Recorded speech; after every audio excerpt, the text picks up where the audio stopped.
শ্রেণীকক্ষে সবাইকে স্বাগত। তো আমরা আজকে নতুন একটা চ্যাপ্টার শুরু করছি, সেটা হচ্ছে মেটাল।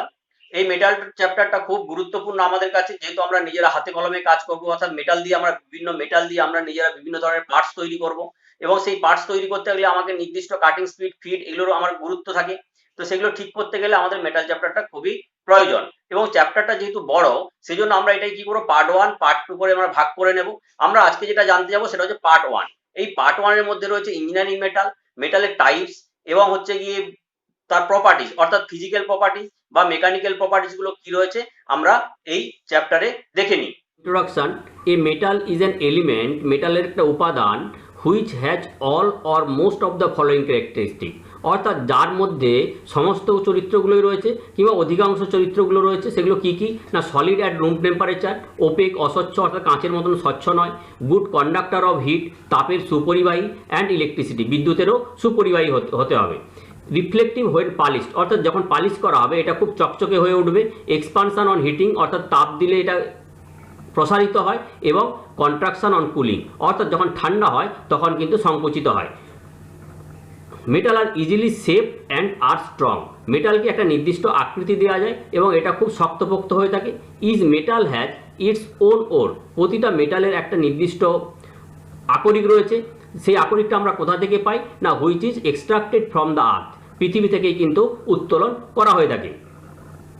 এরপর মেটালের আমরা ভাগগুলো দেখি। ইঞ্জিনিয়ারিং মেটালের মধ্যে দুটো ভাগ রয়েছে, একটা হচ্ছে মেটাল আর একটা হচ্ছে গিয়ে নন মেটাল। এবং নন মেটালের মধ্যে দুটো ভাগ, একটা হচ্ছে ফেরাস এবং আরেকটা হচ্ছে গিয়ে নন ফেরাস।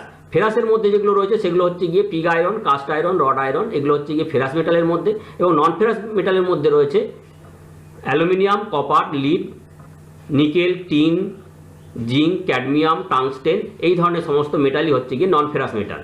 এবং এর মধ্যে আবার রয়েছে নন মেটাল, যেটাও কিন্তু ইঞ্জিনিয়ারিংয়ের একটা পার্ট, যেগুলো বিভিন্ন রকম পার্টস তৈরি করতেও ব্যবহার করা হয়ে থাকে।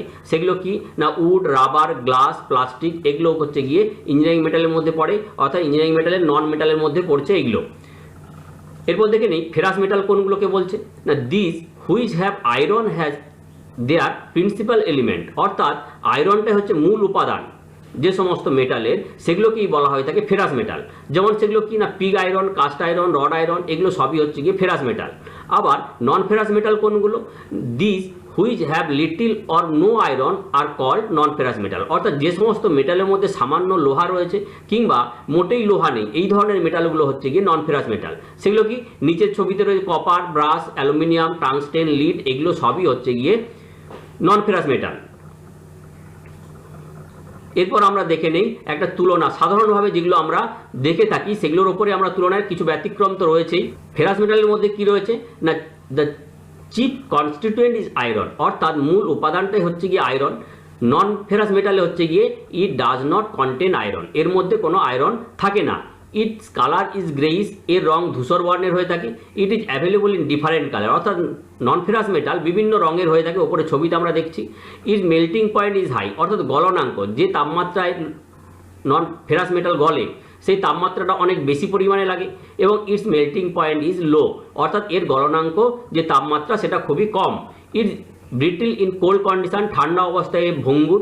ইটস ব্রিটেল ইন হট কন্ডিশন, এটা হচ্ছে গিয়ে একটু উত্তপ্ত অবস্থায়, তাপীয় অবস্থাতে কিন্তু এটা ভঙ্গুর হয়ে থাকে। ইটস কন্ট্রাকশন ইজ লেস, অর্থাৎ গরম থেকে যখন ঠান্ডা করা হয় তখন কিন্তু এর যে সংকোচন হয়ে থাকে সেটা খুবই কম, কিন্তু নন ফেরাস মেটালের ক্ষেত্রে সংকোচনটা আবার একটু বেশি। It has low resistance to corrosion, এর যে মরিচা প্রতিরোধী ক্ষমতা ফেরাস মেটালের ক্ষেত্রে খুবই কম, অর্থাৎ খুবই তাড়াতাড়ি মরিচা ধরে যায়, কিন্তু নন ফেরাস মেটালের কিন্তু সেই মরিচা প্রতিরোধী ক্ষমতাটা অনেকটাই বেশি। It has more resistance to corrosion, এই কারণে কি করা হয়, এই নন ফেরাস মেটাল কিন্তু ব্যবহার করা হয় প্লেটিংয়ের ক্ষেত্রে। ইট ইজ ম্যাগনেটিক, অর্থাৎ এটা চুম্বক হতে পারে এবং বা চুম্বক আকর্ষণ করতে পারে। আর ইট ইজ নন ম্যাগনেটিক, এটা ম্যাগনেট হতে পারে না বা একে ম্যাগনেট আকর্ষণ করে না।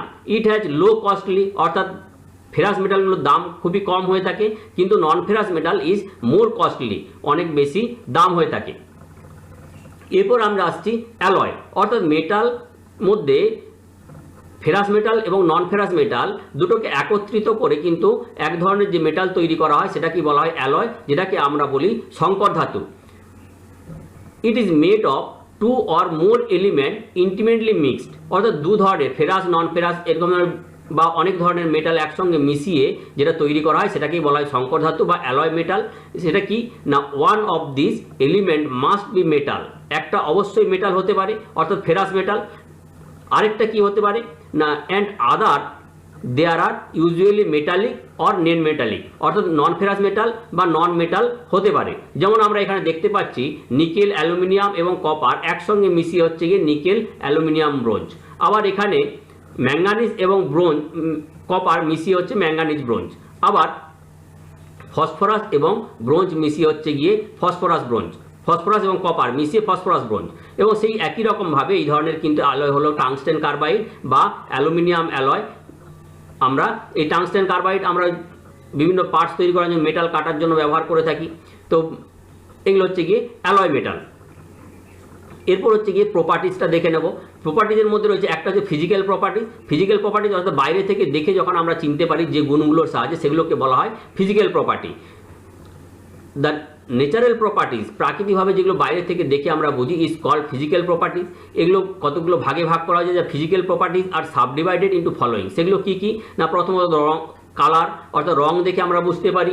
দ্বিতীয়ত কি, যখন আমরা এখানে রং দিয়ে ব্রাশ এবং মাইল স্টিল এবং এখানে কপার আলাদা আলাদা রঙের হয়েছে, সেরকম ধরনের স্ট্রাকচার, গঠনগত দিক থেকেও আমরা বুঝতে পারি। তারপর হচ্ছে গিয়ে ওয়েট, এর ওজন দেখে বুঝতে পারি। এবং ফিউজিবিলিটি, আর কি রয়েছে conductivity of heat and electricity, ওপরে দেখতে পাচ্ছি এই ছবিতে। এবং আর কি রয়েছে না, ম্যাগনেটিক প্রপার্টিজ রয়েছে, চৌম্বক আকর্ষিত করতে পারে কিনা, এই সমস্ত দেখে আমরা কিন্তু একটা মেটাল চিনতে পারি। এগুলো হচ্ছে কি বলা হয় ফিজিক্যাল প্রপার্টিজ। এছাড়াও রয়েছে মেকানিক্যাল প্রপার্টিজ। সেগুলো কি কি রয়েছে, মেকানিক্যাল প্রপার্টির মধ্যে রয়েছে কি না, elasticity, tenacity, hardness, toughness, malleability, brittleness, ductility, fatigue resistance এবং ম্যালেবিলিটি। এই প্রতিটা কিন্তু আমরা আলাদা আলাদা করে পরের নেক্সট পার্টে কিন্তু আমরা আলোচনা করব।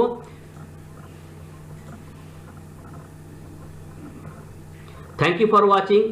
Thank you to all where from I collect this theory and photos. Please like, comment, share and subscribe for next slide and videos. চ্যানেলটি সাবস্ক্রাইব করা থাকলে পরবর্তী ভিডিওগুলো পেতে সুবিধা হবে। Thank you.